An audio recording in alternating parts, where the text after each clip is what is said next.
A small village lies in ruins, overgrown with weeds and ivy. The houses are decrepit, windows shattered, and doors ajar. An eerie silence hangs in the air. They say the hollow night brings the dead back to life. Those who have seen it never live to tell the tale. Four friends, Emma, Jack, Lucy, and Ben, walk cautiously through the dense forest. Their flashlights cut through the darkness. "Are you sure this is the right way, Ben?" "According to the map, the village should be just ahead." "I don't like this.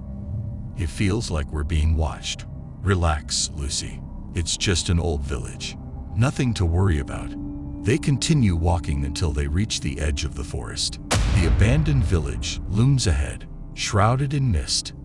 The friends enter the village cautiously.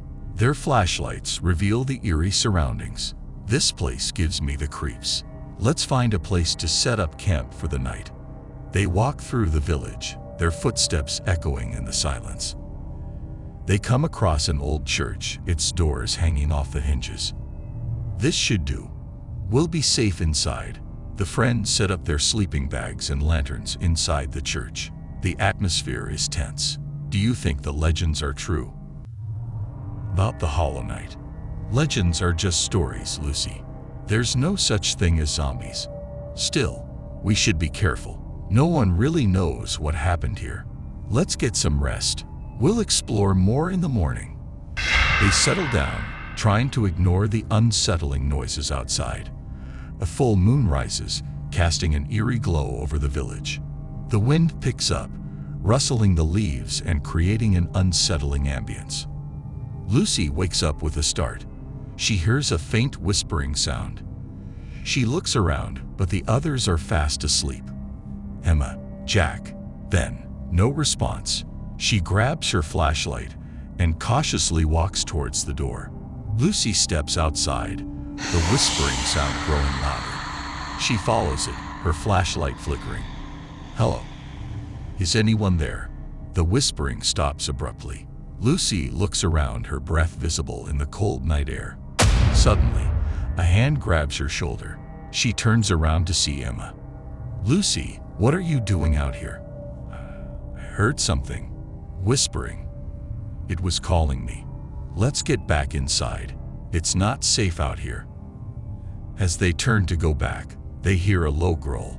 They turn around slowly and see a figure in the distance, shambling towards them.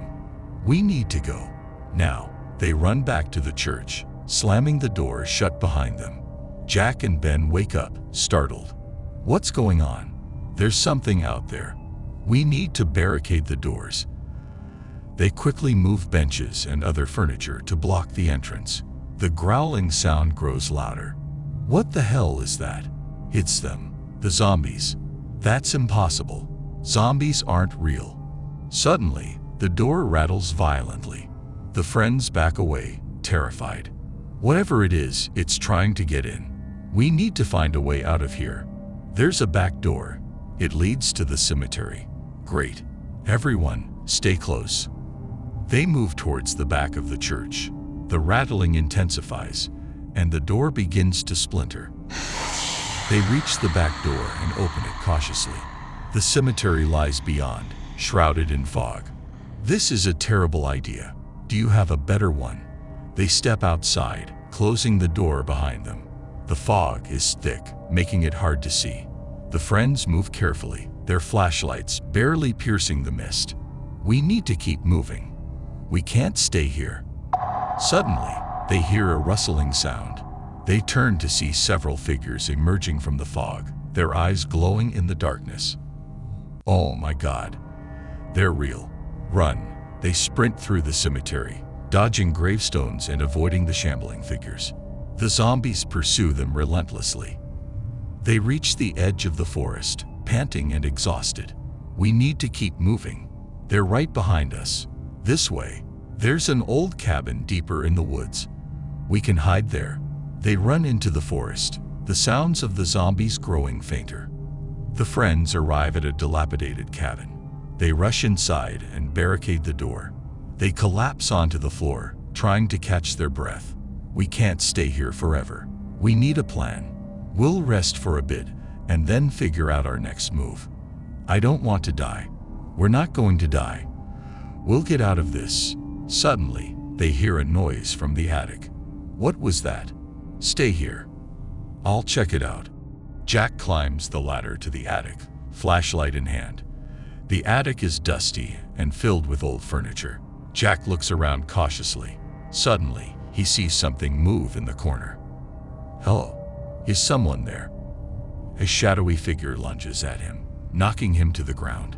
Jack screams as the figure bites into his neck. The others hear Jack's screams and rush to the ladder. Jack, are you okay? No response. They climb up cautiously. They find Jack lying on the floor, blood oozing from his neck. A zombie crouches over him, growling. Oh God, Jack. Emma grabs a nearby piece of wood and swings at the zombie, knocking it off Jack. We have to get out of here. They rush back down the ladder, leaving Jack's lifeless body behind. They barricade the attic entrance, their hearts pounding. He's gone. Jack is gone. We can't stay here. We need to find help. There's an old radio tower not far from here. Maybe we can send a distress signal. What if we don't make it? We have to try. It's our only hope.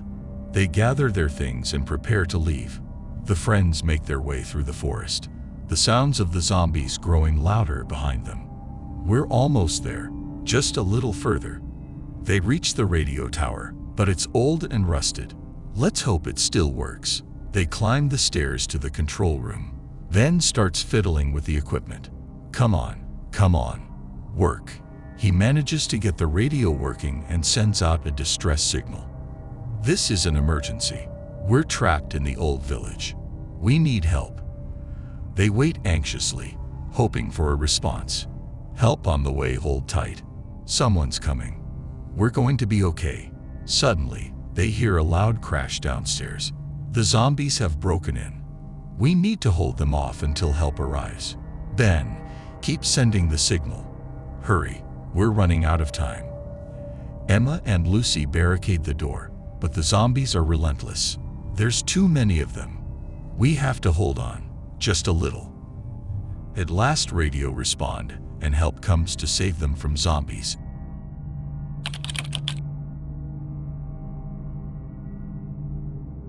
The town of Brimstone was old, older than any written record could recount. Nestled in a secluded valley, it was surrounded by dense forests that seemed to whisper secrets of an ancient, forgotten past. The townsfolk lived simple, quiet lives, their routines governed by the rhythms of nature. Yet, as serene as Brimstone appeared, an undercurrent of dread lingered in the air, like a dark cloud that never dissipated. Every full moon, a strange phenomenon would occur. Thick, unnatural fog would roll in, blanketing the town and its surroundings.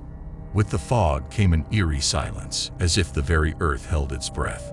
Those brave or foolish enough to venture out during these nights often returned with wild tales of shadows moving on their own and eyes glowing red in the dark. Many never returned at all. The townspeople had grown accustomed to these disappearances, accepting them as an inevitable part of life. But when Elizabeth, the beloved daughter of the town's blacksmith, vanished during one of these nights, the town's tolerance turned to fear and anger. Elizabeth was not just any girl. She was kind-hearted, beautiful, and engaged to the mayor's son, William. Her disappearance struck a chord deep within the community. William, heartbroken and determined to find his fiancée, rallied a group of men to venture into the forest and uncover the truth. Armed with torches and weapons, they plunged into the fog-shrouded woods, their resolve fueled by love and desperation. As they moved deeper into the forest, the air grew colder and the fog thickened, transforming the familiar trees into ghostly sentinels. The men could feel eyes upon them, though they saw no living creature. After hours of fruitless searching, they stumbled upon a clearing. In the center stood an ancient stone structure. half buried in the earth and overgrown with ivy. It exuded an aura of malevolence that made their skin crawl. William led the group inside, descending a narrow, winding staircase that plunged into the earth. The walls were lined with strange symbols that seemed to pulse with an inner light, casting an eerie glow on the men's faces. The air grew colder still, and a sense of dread settled over them. At the bottom of the staircase, they found themselves in a vast underground chamber. In the center stood a stone altar, stained with dark, dried blood. Surrounding it were ancient coffins, their lids adorned with more of the strange symbols. As they approached the altar, the coffins began to tremble, and the lids slowly creaked open. From within the coffins emerged pale, emaciated figures, their eyes glowing a malevolent red. The men recoiled in horror as they realized they were facing vampires, creatures of nightmare and legend. The vampires moved with unnatural speed, their gaunt faces twisted into feral snarls as they attacked. The ensuing battle was brutal. The men fought valiantly, their torches and weapons proving to be of little use against the supernatural strength and speed of the vampires. One by one, they fell, their blood staining the cold stone floor. William, driven by his love for Elizabeth, fought with a ferocity born of desperation. He managed to break free from the fray and ran deeper into the chamber, hoping to find some clue to her fate. He stumbled upon a small, hidden alcove, where he found Elizabeth chained to the wall, her face pale and her eyes hollow. "Elizabeth," he cried, rushing to her side. She looked up at him, her expression a mix of relief and sorrow. "William, you shouldn't have come," she whispered, her voice weak. "We're getting out of here," he said, his voice trembling with emotion. He tried to break the chains, but they were unyielding. As he searched for a way to free her, a chilling laugh echoed through the chamber. William turned to see a figure emerging from the shadows. It was a tall, regal-looking vampire, his eyes a piercing crimson, and his presence exuding an aura of ancient power.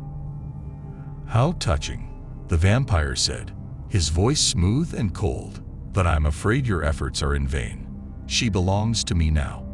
William stood protectively in front of Elizabeth, his eyes blazing with defiance. "I'll never let you have her."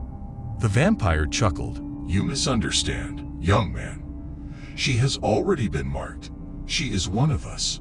William looked at Elizabeth, confusion and horror etched on his face. She met his gaze, tears streaming down her cheeks.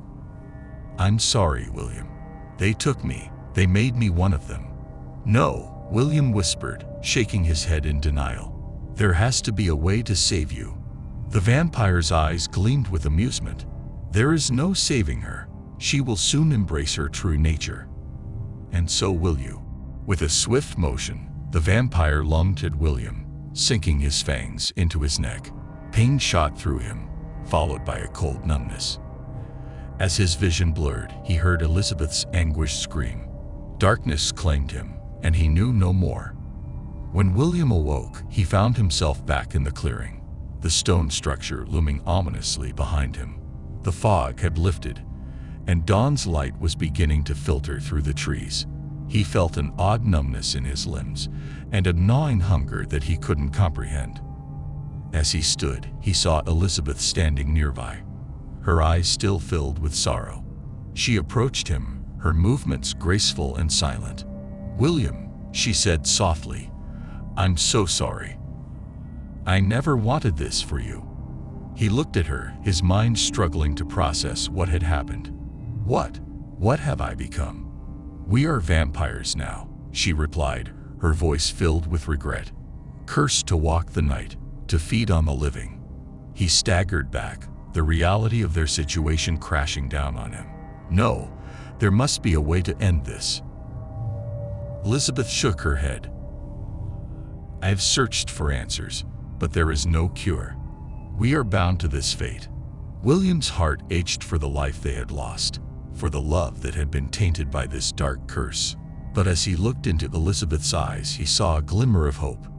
"We may be cursed," he said, determination hardening his voice, "but we don't have to be monsters. we can find a way to live without harming others." Elizabeth nodded, a small smile breaking through her sorrow. "Together, we can try." And so, they left the clearing, the horrors of the night still haunting them. But their bond stronger than ever. They became wanderers, moving from place to place, avoiding towns and settlements.